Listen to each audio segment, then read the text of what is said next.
bendiga, amados hermanos. Los saludo en el amor del Señor, deseándoles que el Señor Jesucristo sea bendiciendo cada una de sus vidas, sus hogares, todos los que están conectados en este momento con nosotros. Les bendecimos y damos gracias a Dios por sus vidas, damos gracias a Dios por permitirnos el poder comunicarnos con ustedes a través de las redes sociales. Les bendecimos en esta mañana y queremos que ustedes, así como han estado ya un tiempo de oración, han estado un tiempo ahí de devoción con el Señor, continuemos en ese sentir de darle al Señor este tiempo especial.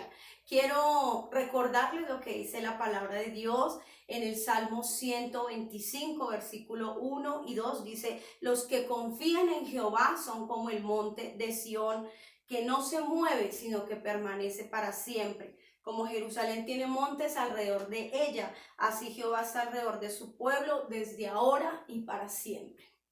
Damos gracias al Señor por esa promesa preciosa donde Él nos dice que así como Jerusalén tiene montes alrededor de ella, así Dios está alrededor de nosotros, alrededor de nuestras casas, cercando nuestros hogares. Y hoy tomamos esa palabra para nosotros como pueblo de Dios, como iglesia que confiamos en Dios, que nuestra confianza está puesta en Él y por lo tanto podemos tener esa seguridad y esa paz de que hay un Dios grande y poderoso que está cuidando de cada uno de nosotros.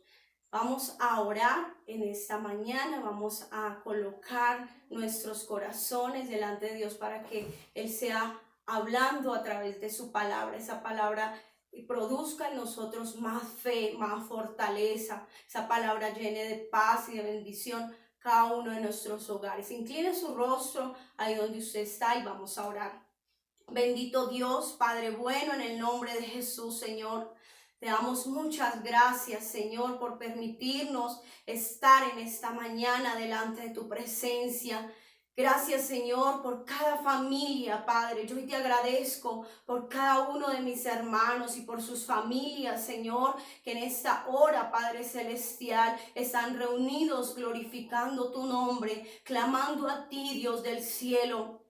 Padre Santo, porque sabemos, Señor, que solo de ti, Jehová, viene el oportuno socorro, Señor, que tú eres nuestro Dios y nuestro ayudador, Señor. Gracias, Padre bueno, por tu presencia en nuestros corazones, en nuestras vidas, Señor. Gracias porque tu Santo Espíritu, Señor, está ahí en cada hogar, en cada casa, Padre eterno, donde se alaba tu nombre. Tu Espíritu Santo está ahí, Señor, moviéndose en este momento, Padre. Lo creemos en el nombre de Jesús, Señor. Hoy presento, Señor, delante tuyo cada vida. Hoy presento delante tuyo la vida de cada uno de tus hijos, Dios, y pido que seas tú fortaleciéndoles, que seas tú, Señor, llenándoles de tu paz, Señor, de tu gozo, Padre, de esa confianza en ti, Señor Dios eterno. A pesar, Señor, de todo esto que está sucediendo, a pesar, Señor, de todo lo que se está moviendo, Padre Santo, que sabemos que es cumplimiento de tu palabra, Dios, en medio de toda esta situación, tú, Señor, nos das paz, esa paz que sobrepasa todo entendimiento, Dios maravilloso. Gracias porque creemos, Dios, que tú tienes todo bajo control y que tú tienes el cuidado de nosotros, Señor, que tú proveerás, Señor, todo lo que nos falte conforme a tus riquezas en gloria en Cristo Jesús, Señor nuestro. Clamamos la presencia de tu Espíritu Santo sobre nuestras vidas.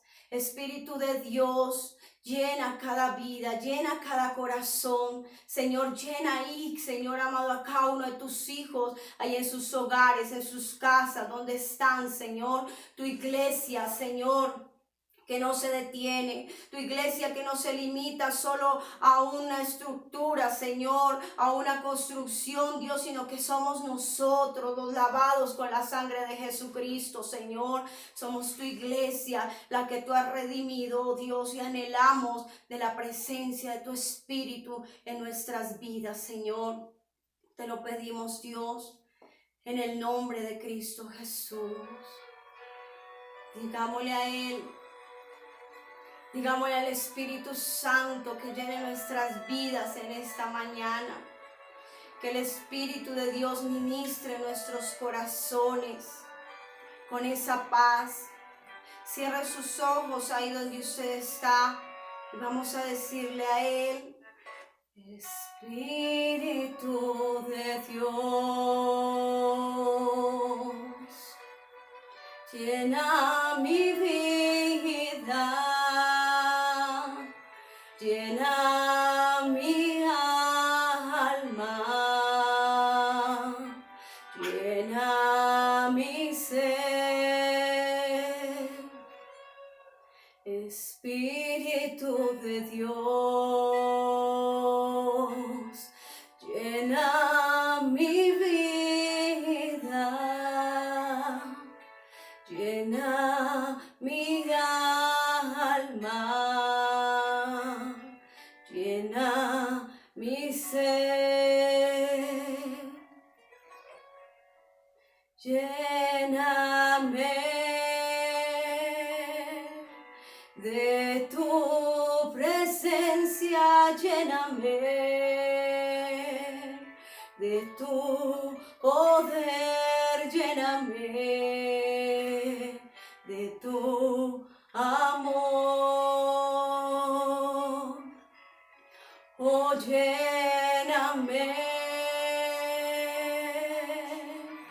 de tu presencia, lléname de tu poder, lléname de tu amor. Oh sí, Espíritu de Dios, llena cada vida, Señor, en esta mañana, Dios del cielo. Padre, llévate toda preocupación, Señor, toda ansiedad, Padre Santo. Te pido que tú seas, Dios mío, confortando cada corazón, confortando a tus hijos, Señor, y ministrando, Señor, a través de tu Santo Espíritu y a través de tu palabra, oh Dios amado. Te lo pedimos en el nombre de Jesús. Amén y amén. Dios les bendiga, hermanos, y dispongan su corazón para recibir la palabra de Dios. Dios les guarde. Mis hermanos, Dios les bendiga. En esta mañana vamos a compartir la palabra del Señor. Es un gozo poder hacerlo. Vamos a abrir la Biblia, vamos a abrir la Escritura en Santiago capítulo 1, versículo 2, y vamos a leer esta porción de la Biblia para dar inicio a nuestra enseñanza en el día de hoy. Dice la palabra del Señor de la siguiente manera: Hermanos míos, tened por sumo gozo cuando os halléis en diversas pruebas. Vamos a orar a nuestro Dios para que Dios hable a nuestras vidas y nos bendiga a través de su palabra. Padre Celestial, en el nombre de Jesucristo te damos gracias por el privilegio que nos concedes de poder estar en tu presencia, de poder, oh Dios, aprender tu palabra. Gracias en el nombre de Jesús.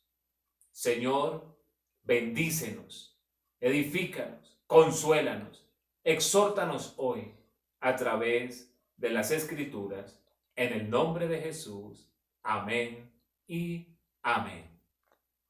Bueno, mis hermanos, vamos a trabajar el capítulo 1 de Santiago. Quiero, a manera de introducción, decirle algo acerca del contenido de la carta de Santiago. Santiago es escrita aproximadamente entre el año 48 al año 62 después de Cristo. Santiago presenta una teología práctica. Santiago escribe la teología práctica con el propósito de exhortar a algún sector de la cristiandad, los cuales se estaban conformando simplemente con un cristianismo de conocimiento a nivel intelectual, pero no práctico. Y él tiene que levantarse en el nombre del Señor y hablar a la iglesia, decirle a la iglesia. Ahora, era una iglesia relativamente nueva, porque la iglesia arranca aproximadamente en el año 33, el día de Pentecostés, y la iglesia está muy nueva. La iglesia es una iglesia todavía apostólica, primitiva. Pero sin embargo, ya en la iglesia se estaba perdiendo la costumbre de algunas prácticas de vida cristiana. Él se da a la tarea de regresar la enseñanza a la iglesia. ¿Cuál enseñanza? La enseñanza del evangelio práctico, la enseñanza de poner en el terreno del día a día los conocimientos teóricos e intelectuales que se tenían de los principios doctrinales. Vamos a observar hoy, en este capítulo 1 de Santiago, algunas verdades importantísimas para la vida nuestra como cristianos. Veamos 3 cosas a resaltar en este capítulo. Primero, las pruebas en la vida cristiana. Segundo, unos enemigos del camino hacia la perfección. Y tercero, las recomendaciones prácticas que entrega Santiago para los cristianos de todas las épocas. Vamos a arrancar con lo primero. Vamos a arrancar con las pruebas en la vida cristiana. Yo le decía en la introducción cuál es el propósito de Santiago, una teología práctica. Y Santiago sabe que en la práctica, que en el día a día de nosotros los cristianos, enfrentamos distintas pruebas. No siempre estamos en pruebas, pero hay momentos donde entramos en territorio de pruebas. Eso no se puede desconocer. Por lo tanto, repasemos el versículo 2 con el que iniciamos la enseñanza. Hermanos míos, tened por sumo gozo cuando os halléis en diversas pruebas. Lo primero que hay que resaltar aquí es lo siguiente. Cristianismo no es ausencia de las pruebas. Yo no sé si a usted en algún momento alguien le ha predicado un evangelio donde le dicen que no existen pruebas por el hecho de usted convertirse a Jesucristo. No, yo no le puedo decir eso porque la Biblia no lo dice. La Biblia dice que existen momentos de prueba, pero que en esos momentos de prueba Dios está con nosotros para entregarnos la victoria. Ahora, las pruebas, según hemos leído en el texto bíblico, son parte de la vida. Y algunos cristianos primitivos sí que tuvieron que enfrentar pruebas y pruebas de una manera muy fuertes. Quiero llevarlo al libro de Hebreos, capítulo 10, versículo 34. Ese pasaje de las Escrituras nos habla de algún tipo de prueba que experimentaron los hermanos de aquel entonces. Dice así, Hebreos capítulo 10, versículo 34.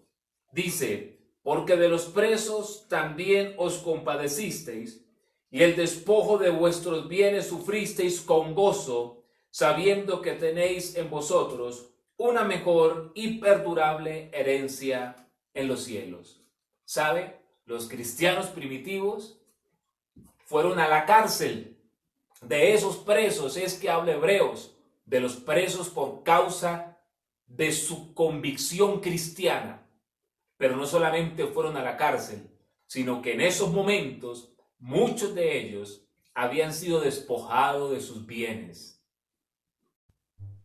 El escritor de Hebreos entonces nos está relatando las pruebas que vivieron algunos de los cristianos primitivos. Pero Pedro, en su primera carta, capítulo 1, versículo 6, nos habla de lo mismo. Veamos lo que dice ese texto, hermanos. En lo cual vosotros os alegráis, aunque ahora por un poco de tiempo, si es necesario, tengáis que ser afligidos en diversas pruebas. Pedro también habla de las pruebas. Lo habla Santiago, lo habla el escritor de Hebreos y lo habla Pedro. Entre muchos otros pasajes de la Escritura del Nuevo Testamento, habla de la realidad de las pruebas de nosotros, los cristianos.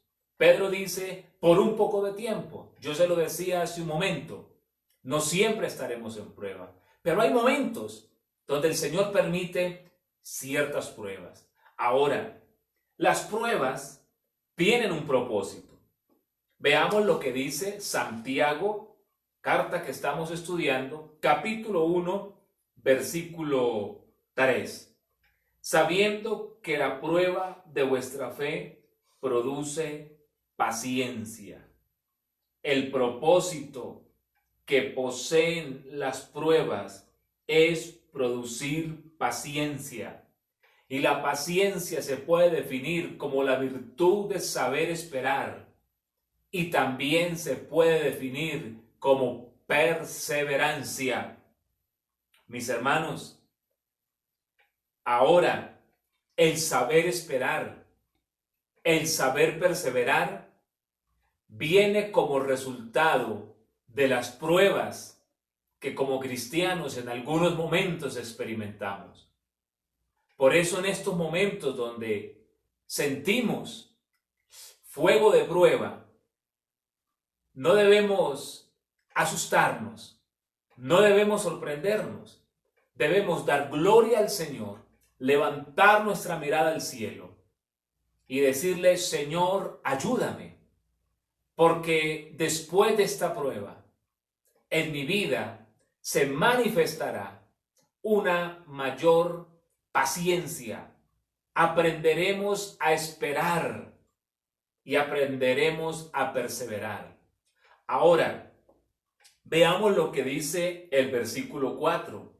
Mas tenga la paciencia su obra completa, para que seáis perfectos y cabales, sin que os falte cosa alguna. Significa que la paciencia, el saber esperar o la perseverancia que se desarrollan en los momentos de prueba, esto nos lleva a un buen término. ¿Qué significa? Que la perseverancia es la que hace que cada uno de nosotros podamos seguir firmes en los caminos del Señor, y es lo que Santiago define como el camino hacia la perfección. Entonces, la prueba produce en nosotros paciencia. La paciencia se puede definir como la virtud de saber esperar y también se puede definir como la perseverancia. Y esto de la perseverancia es lo que hace que cada uno de nosotros como cristianos permanezcamos ahí en el propósito de Dios y ese propósito llegue al feliz término. O sea, el proyecto de Dios para nosotros como cristianos se puede llevar a cabo cuando hemos aprendido a través de las pruebas a desarrollar la perseverancia. Y eso también Santiago lo define como el camino a la perfección. Porque según dice la Biblia, según lo dice Santiago, el camino a la perfección es el camino de perseverar en los caminos del Señor. Entonces, según lo que estamos viendo, los momentos de prueba son oportunidades para nosotros crecer en la perseverancia y crecer en el camino de la perfección. Todo lo que Dios hace y todo lo que Dios permite en la vida nuestra como cristianos tiene el objetivo de hacernos crecer y de hacernos madurar. Estos momentos de prueba nos están haciendo crecer. Aunque no lo estemos viendo ahora, más adelante daremos gloria a Dios porque crecimos, porque aprendimos a esperar, porque aprendimos a perseverar. Y eso hará de nosotros unos mejores cristianos, más firmes, unos cristianos más encaminados hacia la ruta de la perfección. Pero vamos a ver la segunda parte de este sermón. Yo les dije que íbamos a ver unos enemigos del camino de la perfección. Todo lo que Dios hace tiene enemigos. Esas cosas buenas, el crecimiento en Dios, el crecimiento, la madurez espiritual, tiene enemigos. Y Santiago va a nombrar algunos de esos enemigos. Y vamos a descubrirlos a través de la misma Biblia. Uno de ellos es el que menciona el versículo 5. El versículo 5 dice que si alguno de vosotros tiene falta de sabiduría, pídala a Dios, el cual da a todos abundantemente y sin reproche, y le será dada. El primer enemigo que enuncia Santiago en el capítulo 1, el primer enemigo del camino hacia la perfección, se llama la falta de sabiduría. Usted me dirá, ¿por qué? Porque la falta de sabiduría no permite ver el plan de Dios en medio de las pruebas. Cuando una persona no ha recibido la sabiduría de Dios, esa persona no puede comprender que Dios está trabajando en su vida en medio de las pruebas. Y como él no ve, no entiende por su falta de sabiduría que Dios está trabajando en su vida en medio del tiempo de prueba, entonces va a suceder algo. Él se estancará en su avance. Su avance espiritual se estancará. Porque en lugar de ver a Dios en medio de las pruebas, se va a quejar, se va a desmotivar y se estancará. Ahora, algunos no solamente se estancan, algunos llegan a retroceder de su camino con Dios. Por eso el primer enemigo, el cual debe ser combatido, es la falta de sabiduría. ¿Cómo se combate la falta de sabiduría? Pidiendo a Dios. Aquí dice que si sentimos que nos falta sabiduría, ¿cómo descubrimos que nos falta sabiduría? Pues cuando entramos en situaciones de prueba y nuestro corazón toma la tendencia de rebelarse y de apartarse de los caminos del Señor. Si usted ha sido uno de esos hermanos que en los momentos de prueba ha dado la espalda, si en los momentos de prueba usted se ha estancado, eso indica que le falta sabiduría. Ese enemigo silencioso se atravesó en su camino, se interpuso en su avance espiritual. Escúcheme bien, por favor. El primer enemigo que se levanta es la falta de sabiduría, pero hay que combatirla en oración, pidiéndole a Dios, porque cuando recibamos la sabiduría de Dios, veremos a Dios trabajando en nuestras vidas en medio de las pruebas.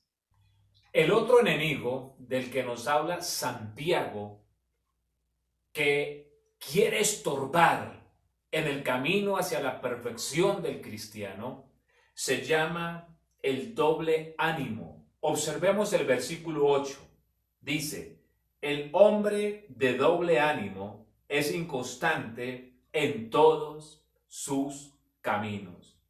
¿Por qué es un enemigo el doble ánimo?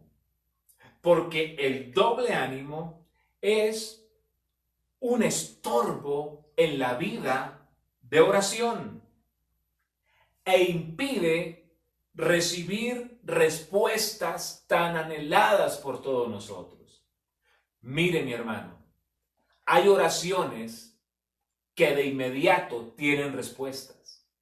Hay oraciones que levantamos a Dios y en la semana siguiente o en el mismo instante tenemos respuestas de parte de Dios. Pero hay oraciones que deben ser cultivadas a través de la fe y del paso del tiempo. Hay oraciones que tienen respuesta no el mismo día, no la misma semana, no en el mes, incluso no en el año. Pero necesitamos seguir orando hasta que la respuesta venga. Pero cuando alguien es de doble ánimo, esa persona permite que ese enemigo corte y le impida recibir esas respuestas tan anheladas en su corazón. Veamos lo que dice el verso 6 y 7. Pero pida con fe, no dudando nada, porque el que duda es semejante a la onda del mar, que es arrastrada por el viento y echada de una parte a otra. No piense pues quien tal haga que recibirá cosa alguna del Señor. Si hay doble ánimo, no habrán respuestas de Dios. Hay muchas oraciones que han sido dejadas a un lado porque no hemos visto respuesta en corto tiempo. Pero hoy, mi hermano, hoy tiene que combatir la iglesia contra el doble ánimo con todas sus fuerzas. Hoy tenemos que levantarnos en el nombre de Jesús y decir: Dios, nuestros corazones deben ser purificados del doble ánimo. Y nos vamos a levantar, Señor. Y nos vamos a levantar con nuestras plegarias, con nuestras súplicas, con nuestros clamores, Señor, hasta cuando del cielo nos llegue la respuesta.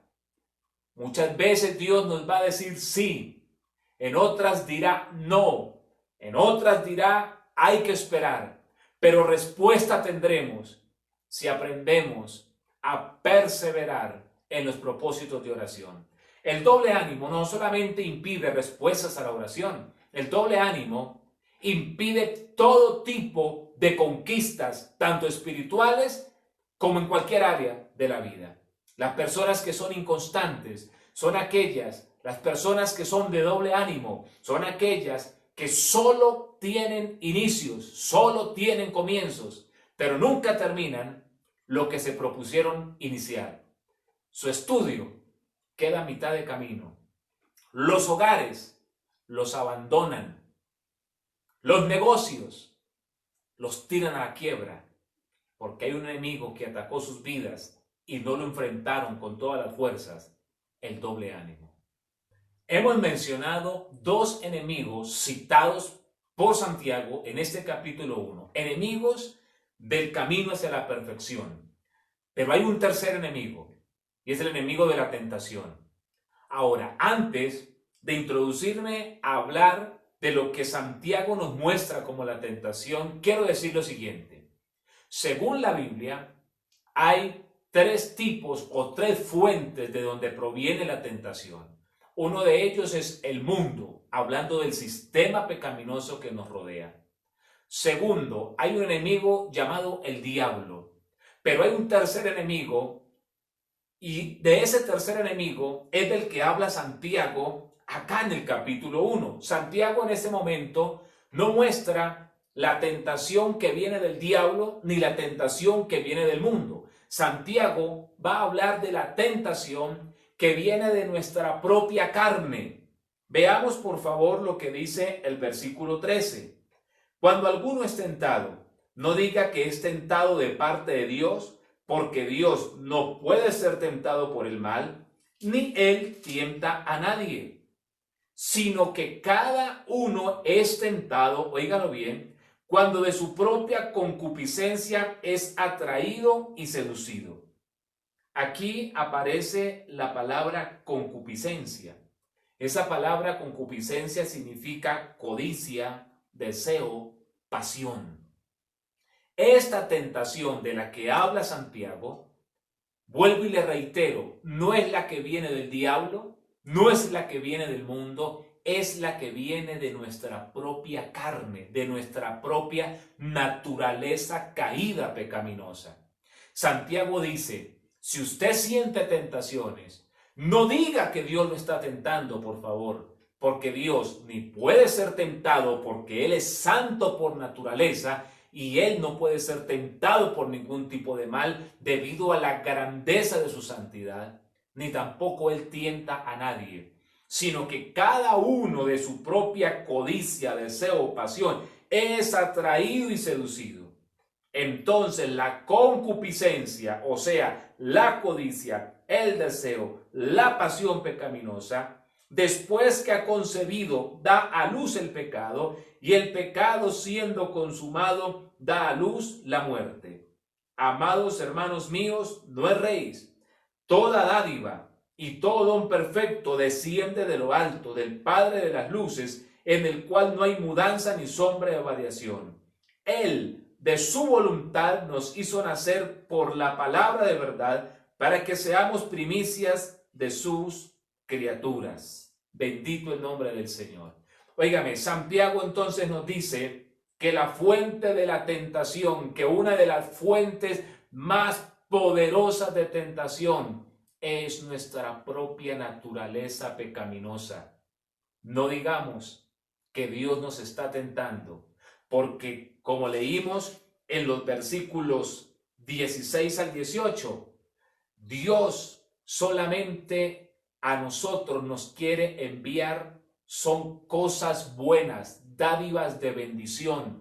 Dios no va a propiciar el pecado en nosotros porque sería un mal regalo para nosotros, y solo de Dios pueden venir los buenos regalos que contribuyen al crecimiento espiritual, como dice el versículo 18, que Él nos hizo nacer, espiritualmente hablando, nos hizo nacer por su palabra de verdad para toda buena obra, para que seamos primicias de sus criaturas. Dios no quiere que andemos en pecado, por lo tanto, Él no nos tienta.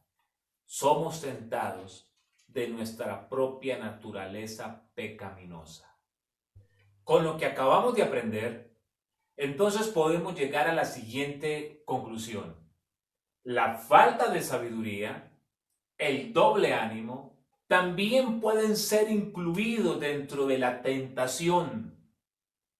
Y así como hablamos de enfrentar la falta de sabiduría, como hablamos de enfrentar el doble ánimo, hay que enfrentar cualquier otro tipo de tentación.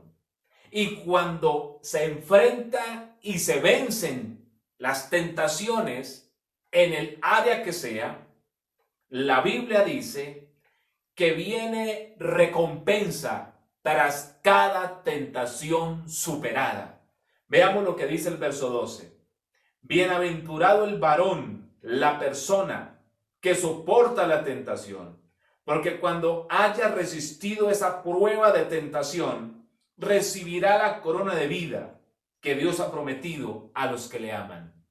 Cada vez que en el nombre del Señor tomamos fuerzas en Él y con su ayuda vencemos cualquier tipo de tentación, viene una recompensa. Bendito sea Dios, porque aún en medio de las tentaciones, el Señor tiene premios, tiene recompensas, tiene galardones para aquellos que saltan por encima de las adversidades. ¿Está siendo tentado, hermano? La tentación está tocando a la puerta de su casa. Entre comillas, pudiésemos decirlo, es normal. Pero usted le va a decir a Dios, Señor, dame las fuerzas. Y en la ayuda de Dios, con el poder de Dios y en el nombre de Jesús, vamos a vencer. Y después de haber vencido, viene una recompensa de parte de Dios. Bueno, vamos a seguir adelante con el tercer punto de este sermón.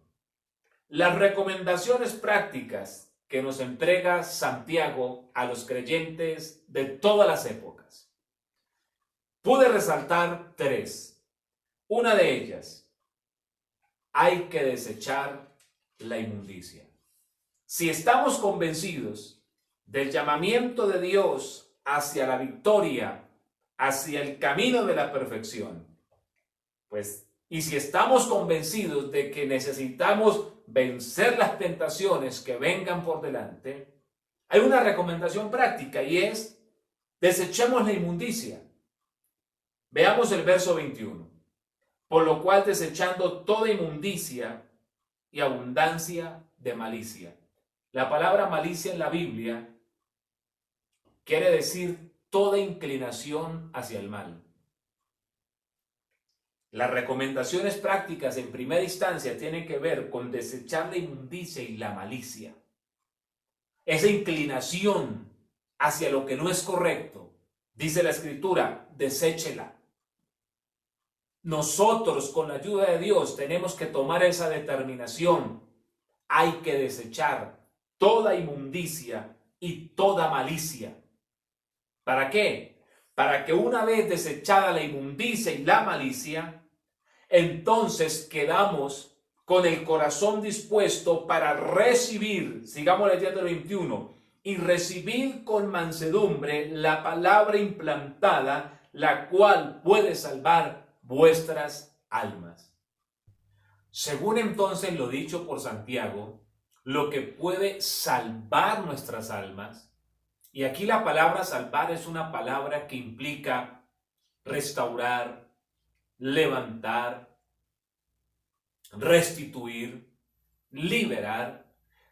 Quien puede hacer toda esa labor en la vida nuestra es Dios a través de su palabra. Pero se necesita desechar la inmundicia y la malicia para que la palabra de Dios comience a tener esa cabida en nuestro corazón. Cuidado, esta palabra está siendo direccionada no para personas que aún no conocen a Jesucristo. Es una palabra direccionada para la iglesia, para personas que conocen el mensaje de salvación, que conocen el consejo de Dios. Quiere decir lo siguiente, que muchas veces, como cristianos, nos quedamos anclados en pensamientos incorrectos y atesoramos en el corazón inmundicia y atesoramos en el corazón malicia. ¿Cómo se traduce eso en la práctica? ¿Sí avanzo o regreso a lo que hacía antes? Y comenzamos a claudicar ahí entre dos pensamientos. A esa malicia y a esa situación, el apóstol Santiago lo llama inmundicia.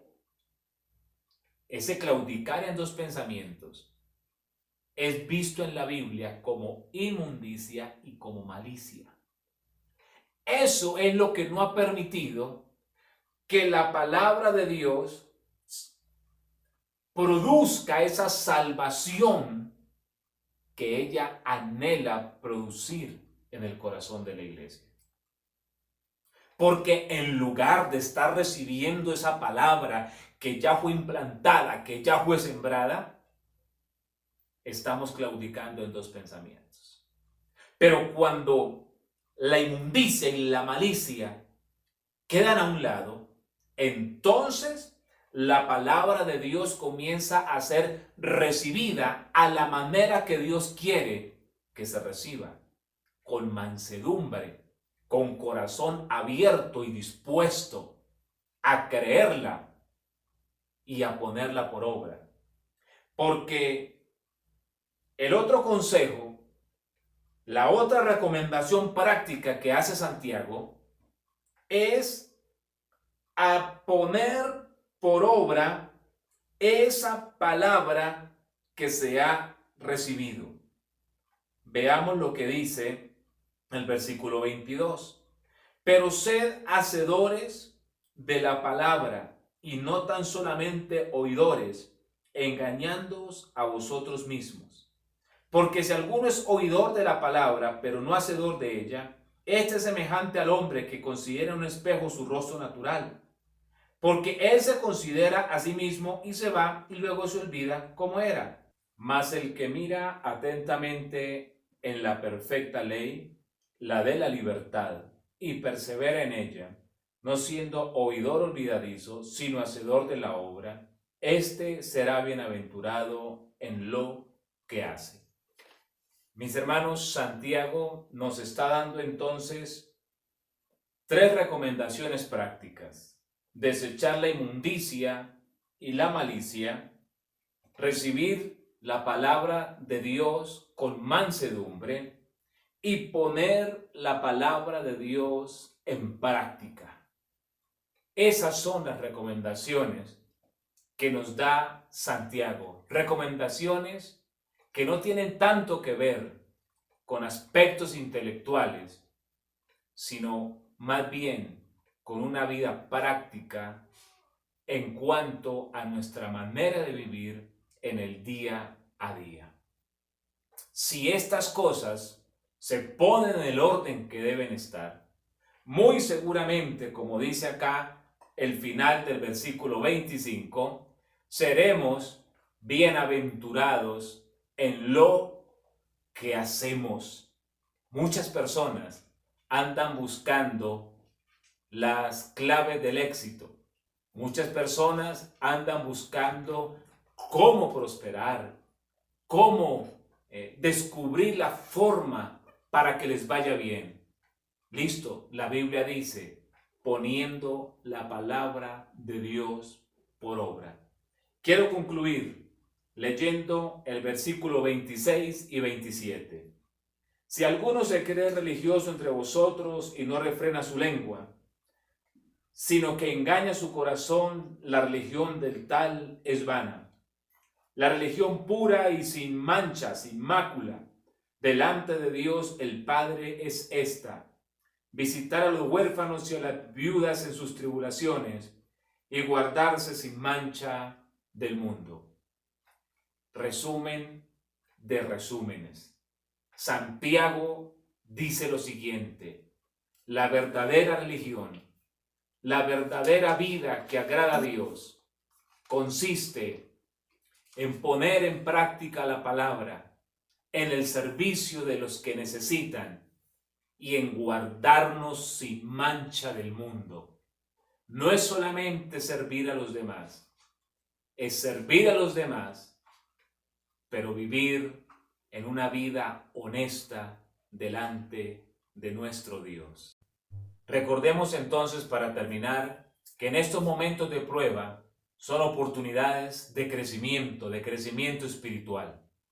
Recordemos que hay unos enemigos que siempre van a querer atacar la vida de nosotros como cristianos, pero que en el nombre de Jesús vamos a vencerlos, porque debemos seguir caminando hacia la perfección, como lo describe Santiago. Y recordemos que estos son tiempos para seguirnos guardando sin mancha, para seguir viviendo en santidad delante de nuestro Dios, pero también son momentos para practicar las buenas obras y poder ayudar a los que tanto lo necesitan.